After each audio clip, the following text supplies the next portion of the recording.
I once believed love could survive anything. Fights, pressure, exhausting. Schedules, even distance. Thought that when two people truly cared, nothing could break them. What I never expected was a kiss. Just one. At least that's what my wife Sophie called it. Only a stupid, meaningless kiss, she said. But it wasn't the act that shattered me. It was the way she said it. It was a quiet Sunday afternoon, the kind where life feels too calm to be real. Just returned from the gym and was scrolling through emails when Sophie walked in. She looked uneasy but not guilty or terrified, just off. She sat down beside me, too close, her body tense. I need to tell you something before you hear it from someone else, she whispered. Those words alone sank my stomach. Turned to her, clinging to the woman I thought I knew. Then she said it fast, almost cold, like tearing off a bandage. Kissed someone last night. My brain stalled. Blinked, unsure I'd heard her right. What? Asked. She bit her lip, looking down. It wasn't planned. I had too much. Just happened. Meant nothing, Lucas. It was just a kiss. That phrase echoed louder than anything. Just a kiss. I didn't even ask who. Not at first. It didn't matter if it was a stranger or someone familiar. Hurt wasn't the who, it was the why. Sophie wasn't careless. She didn't drink to extremes. More than anything, she was deliberate. If she kissed someone, it wasn't an accident. It was a choice. Studied her calm posture, her lack of fear. She wasn't scared I'd leave. Just didn't want me to hear it from another voice that revealed everything. I stood slowly, not in rage but because I couldn't sit there anymore. I stared back with that expression I knew too well, half guilt, half defense. The look of someone who knows they're wrong but hopes you'll dismiss it. It didn't mean anything, she repeated. I was drunk. Lucas, I didn't even like it. Came home thinking of you. That part burned. If I was on her mind, why wasn't I enough? She added quickly. I didn't sleep with him. I swear it was just just one. I didn't reply. Walked to the kitchen, poured a glass of water, and stared through the window. Breathing was steady. I wasn't angry the way people imagine. No yelling, no broken dishes. Only silence. The kind of silence when something inside snaps. Thought of every time I'd defended her. When friends called her too flirty. Nights I stayed up helping with work. Projects, being her steady support. Anniversary dinner I planned 2 months ago, desperate to reconnect, blaming her. Distance on stress instead of disinterest. All of it sat untouched like that glass of water. I turned back, voice calm. So, that's supposed to make it okay? She flinched at my tone. No, I know it doesn't. I didn't think it would matter this much if I was honest. I laughed, not from humor but disbelief. You didn't think kissing another man would matter to your husband. Her face twisted like I was overreacting. It wasn't an affair, she argued. I didn't sleep with him. I didn't lie, I told you the truth. I nodded slowly. Right. Didn't lie. You just betrayed me. Yesterday and expected that telling me today would make you noble. She went silent, because deep down we both knew. Her confession wasn't love. It was fear. Fear that someone else at the party would speak first. Her truth wasn't devotion, it was strategy. And that cut deeper. I grabbed my jacket and keys. Where are you going? She asked her voice cracking for the first time. I don't know, I said. Away from this. Away from me, she pleaded, standing. Lucas, please, you're blowing this out of proportion. That line, her attempt to minimize, burned worse than anything. Faced her once more and said firmly, I Would have taken a bullet for you and you gave your lips to someone else like it was nothing. You don't get to decide how big this is for me. Then I walked out. That night I sat in my car for over 2 hours parked at a 24-hour gas station. No tears. No text. Just me hands on the wheel, staring into the still night. Wondering how one kiss could unravel a whole life. But it wasn't the kiss, it was what it revealed. That I wasn't enough. That her loyalty had limits.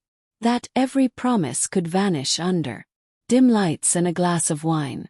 In one reckless act she showed me who she truly was. And I believed her. Never moved back. In the days after, Sophie sent long messages. She begged, "Don't throw us away over one mistake. We're overreacting." She even sent photos of our memories, trying to remind me of better times. But all I could see were illusions. Couldn't even recall when those photos were taken. She begged me to come back, but I stayed silent. Sophie hadn't lost me when she kissed another man. She lost me the moment she assumed I would stay anyway. That night I didn't go home. Instead I checked into a small hotel just outside the city. Not because I was running from Sophie, but because I refused to give her the comfort of knowing where I was. I needed quiet, distance, a place where each breath wasn't poisoned by betrayal. The room was bare, just a bed, a chair, and 4 plain walls that didn't lie to me. No frames, no memories, no history. Lay awake staring at the ceiling for hours, trying to understand it all. Not the kiss that was simple. She kissed someone else. What haunted me was her calmness, her steady tone. She didn't believe I'd leave. That truth stung hardest. Somewhere along the way, Sophie decided my loyalty was permanent, that I was the kind of man who'd endure any blow as long as she tossed in an "I love you" afterward. Maybe I was. Until that. The next morning I ignored my phone. Walked 2 blocks to a small diner. Ordered coffee and sat by the window. Outside life went on, cars rushing by. Laughter drifting, a father guiding his daughter across the street. Simple moments, but to me they felt rare. For the first time in years I wasn't tracking Sophie's moods. I wasn't trying to measure my words or wondering if she still loved me the way I loved her. Was just sitting. And in that stillness felt peace. Not loud or euphoric, just earned, solid. I pulled out a notepad and wrote one line across the page. Let her live inside the silence she gave you. Back home, Sophie began to crumble. Didn't see it directly, but I knew the pattern well. First she was sure. He just needs space. He'll return. Then silence stretched. 1 day became 2, 2 became 5. Her confidence shifted into worry. Why hasn't he called? Why isn't he back? Her messages came. Small, careful ones disguised as concern. Just checking if you're okay. Can we talk? I read them all, but I never answered. Sophie had already shown me how little my words meant to her. A week later I returned. Not to stay, but to gather my things. She was there, sitting on the couch pretending to read, though her eyes kept flicking to the door. The second I stepped in, her face lit up. "Thank God," said. Nothing. I walked straight to the bedroom and began packing. She followed, hovering in the doorway. As I folded clothes and unplugged chargers, she watched like I was taking something that belonged to her. "You're really doing this?" she whispered. I didn't stop. "It was a mistake, Lucas. I told you the truth. Doesn't that mean anything?" Looked at her, really looked, and for the first time I didn't see the woman I'd loved. I saw someone who thought words could erase actions, who believed saying, "I love you" could wash betrayal away. "I'm not leaving because you kissed Someone, I finally said. I'm leaving. Because you thought I wouldn't. Her face twisted, ready to argue, but I cut her off.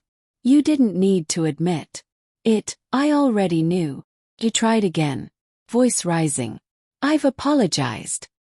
Texted you every day. I'm trying to fix this. I shook my head. No, you're not trying to fix anything. You're trying to undo a choice you made when you thought I'd still be here. Silence fell. Truth sank in. I zipped the last bag, lifted it, and headed for the door. Even the neighbor's dog, Charlie, who always barked when I came home, was quiet. She trailed behind me. So that's you're just leaving? She asked. Opened the door and she reached for my arm. Lucas, please.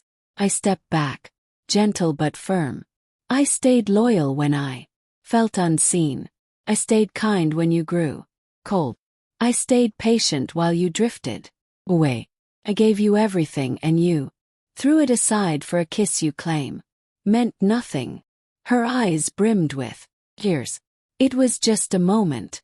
It didn't mean anything.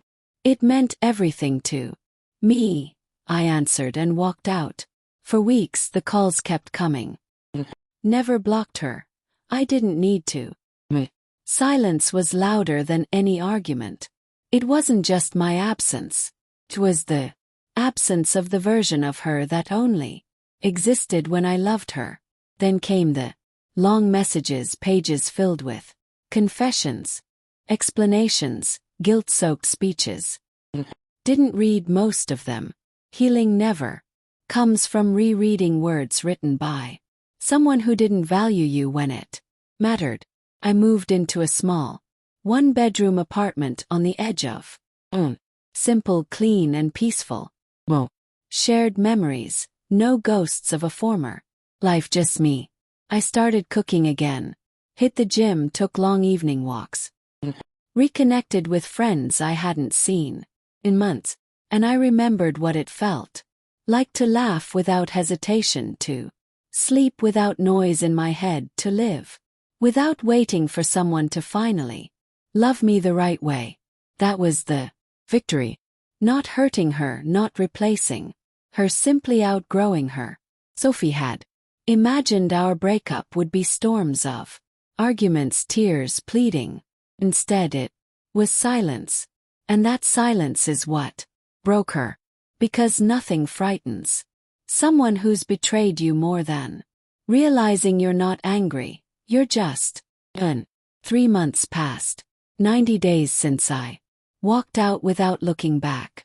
In that time Sophie tried everything. Messages, missed calls, late-night voicemails that began with "I just want to talk" and ended in sobs. I never replied. Not because I hated her, but because I had finally learned to love myself more than the version of her I once clung to. Sent me photos from our trips, pictures of my old hoodie she still slept in, saying it smelled like me.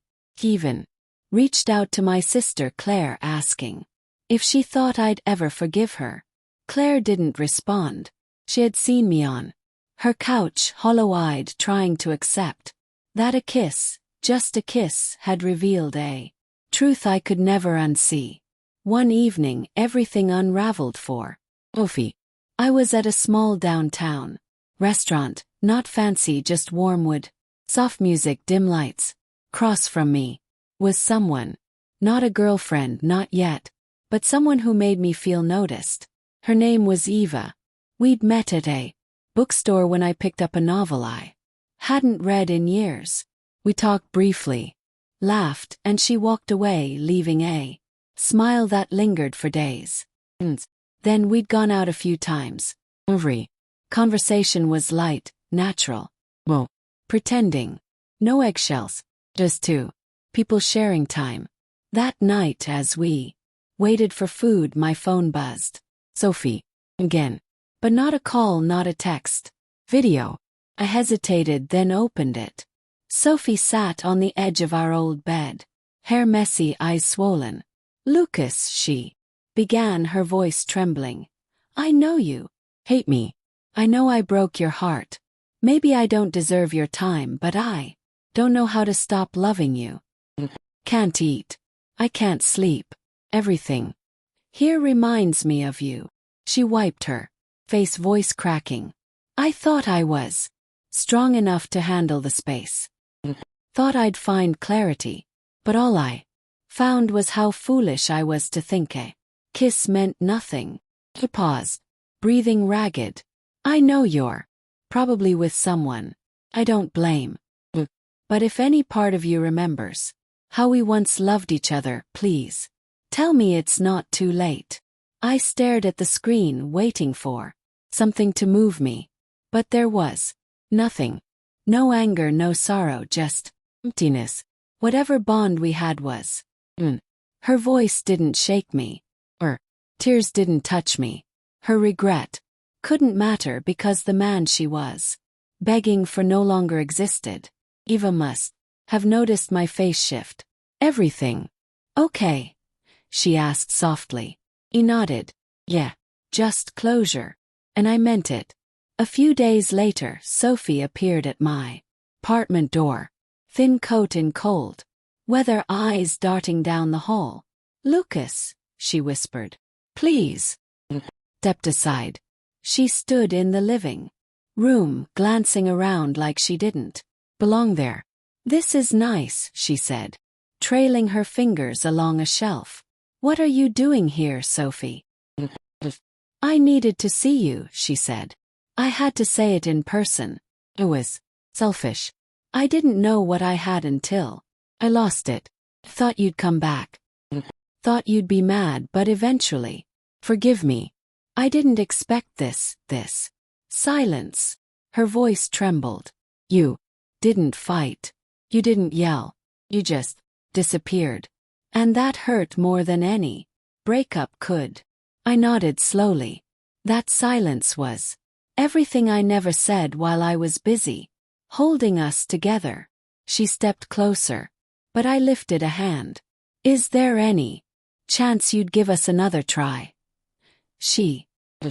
I searched her face, but I saw no trace of what once bound us. I'm not the same man you walked away from. And you're not the woman I used to love. She opened her mouth to argue, but I cut her off. You don't get to burn the house down and then ask to move back in because you miss the furniture. Tears streamed, but I didn't move to soothe her. That was the difference. Before, I'd rushed to comfort her. No, understood her pain wasn't mine to carry. She lingered a few minutes, hoping I'd change. But I stayed quiet, steady. Finally she whispered, I'll go. And I let her close the door, exhaling. Not from struggle, just from finality. That was the last time I saw her. She still sends messages now and then. Birthdays, little notes. But I never reply. Leaving wasn't punishment. It was rescue.